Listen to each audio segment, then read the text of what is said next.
Yo, I'm back at it. You feel me? Let's talk about mental health right quick. I'm finna warp y'all minds right quick though. I ain't finna talk about mental health like average people be talking about it. I got you though. You know I gotta put the quantum twist on it. So mental health.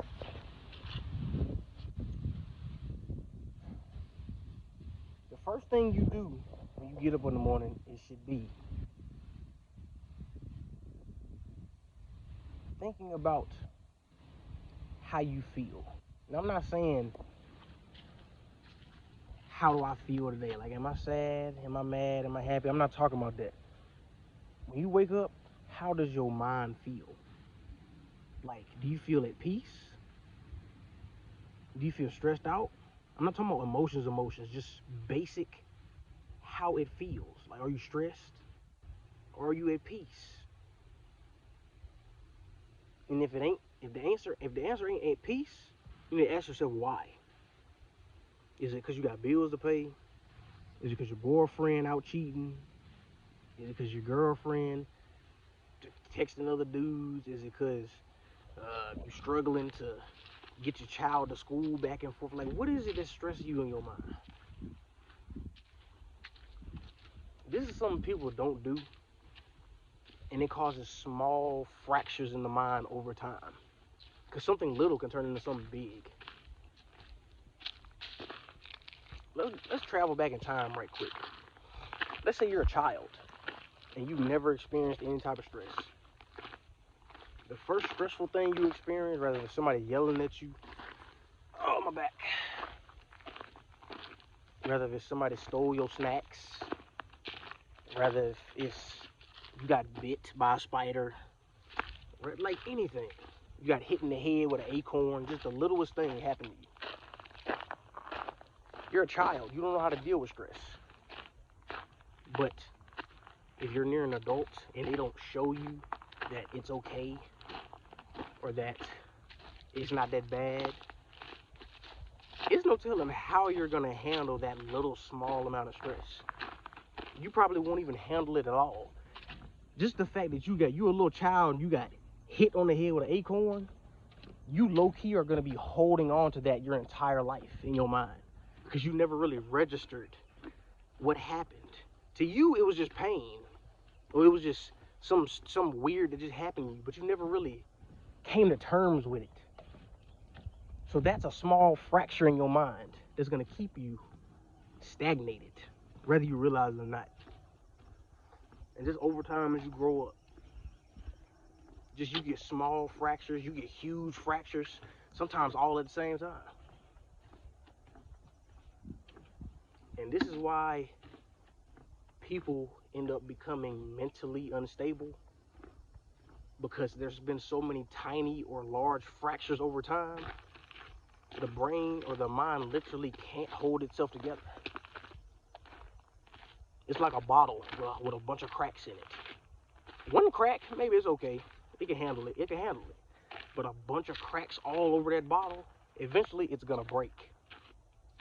It's gonna break.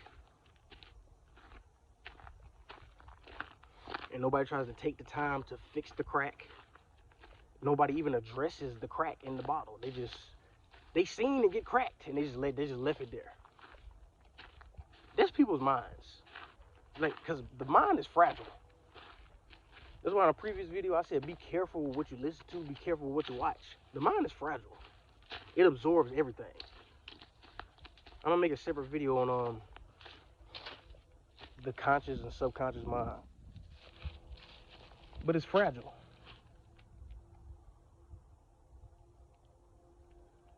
The littlest bit of stress you experience, the littlest bit of inconvenience you experience in life, you need to address it then and there.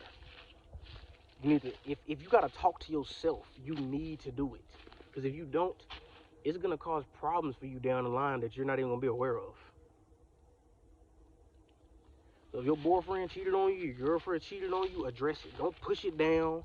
Don't go out with your dumb ass friends telling you to go drink at the club and man, just fuck that bitch. Nigga, no. Address it. That's gonna cause you some type of mental instability when you get older, or even 2, 3 days from when it happened. Because most likely you already got multiple fractures anyway. On top of your girls that cheated on you, your boyfriends that cheated on you or some shit, bro. Address it. Don't try to be a man. Don't try to be a boss bitch and push it down and drink it away and smoke it away. Address it. Talk about it. Even if you gotta look in the mirror and talk to, that's the best person you could talk to anyway, is yourself. Talk about it. Address it. Analyze it. Break it down. Why it happened. You need to do this. If you don't, you just fracturing your own mind and causing yourself more stress down the line. Cause when we don't address the current stress that we going through, future stress affects us harder. So right now it could just be your girlfriend or your boyfriend breaking up with you. You get over it. A month later, somebody just accidentally cut you off in traffic, and you just go ballistic in the car, yelling, cursing, honking the horn. And then they pull over. Like, what you gonna do? This situation ain't even that serious, but you're still subconsciously holding on to the fact that your boyfriend, your girlfriend cheated on you, and you end up committing murder over being angry in traffic. But it wasn't even the person in traffic that really had you mad. You was still holding on to the fact that you got cheated on, and you took it out on somebody that had nothing to do with it. This is how serial killers happen.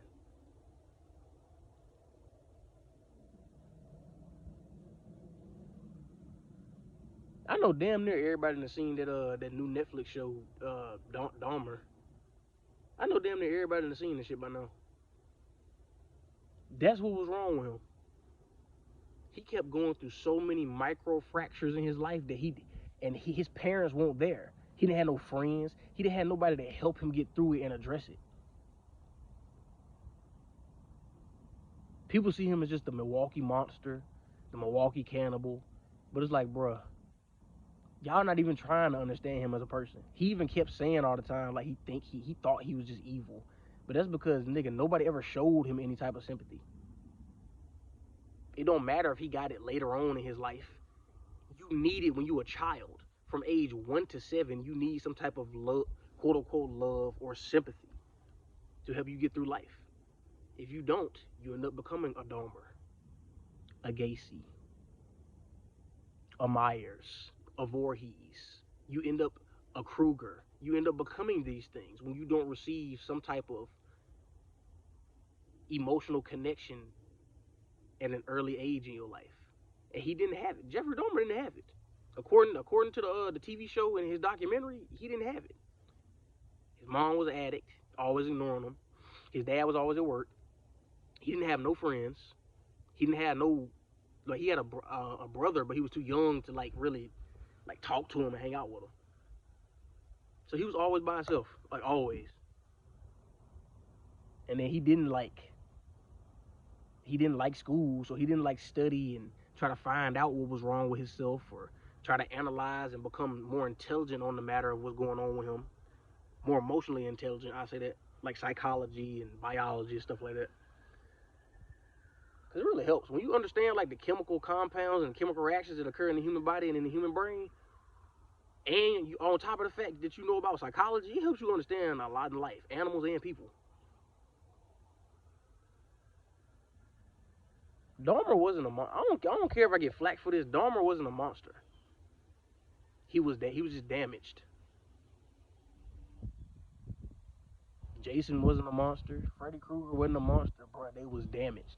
They became Krueger and Voorhees and Myers. They became monsters, but they was just regular people at first, and they were just damaged, and nobody cared. This is the problem.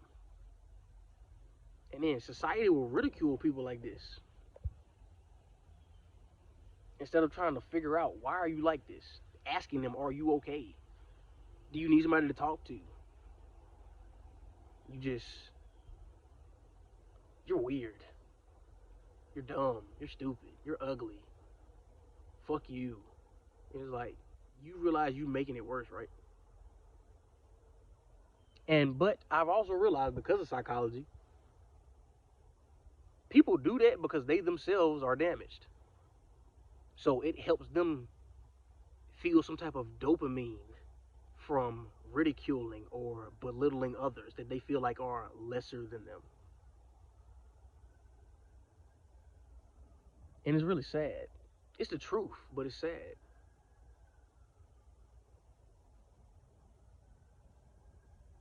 This is the world, the reality that we all live. We literally will put down others to pick ourselves up because we have tiny fractures that were never fixed and nobody ever cared. So, because no one else cared about us and our tiny fractures, subconsciously, we don't care about them.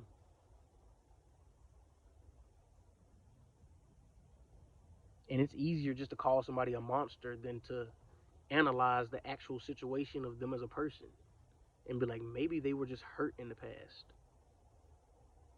Maybe they were constantly hurt with no type of leeway and they just snapped. Nobody likes to see it that way. You're just a monster. You're just evil, but you're not even trying to understand them as a person. How would you feel if somebody just called for the littlest bad thing you did? How would you feel if somebody called you evil? You'd feel like shit, right?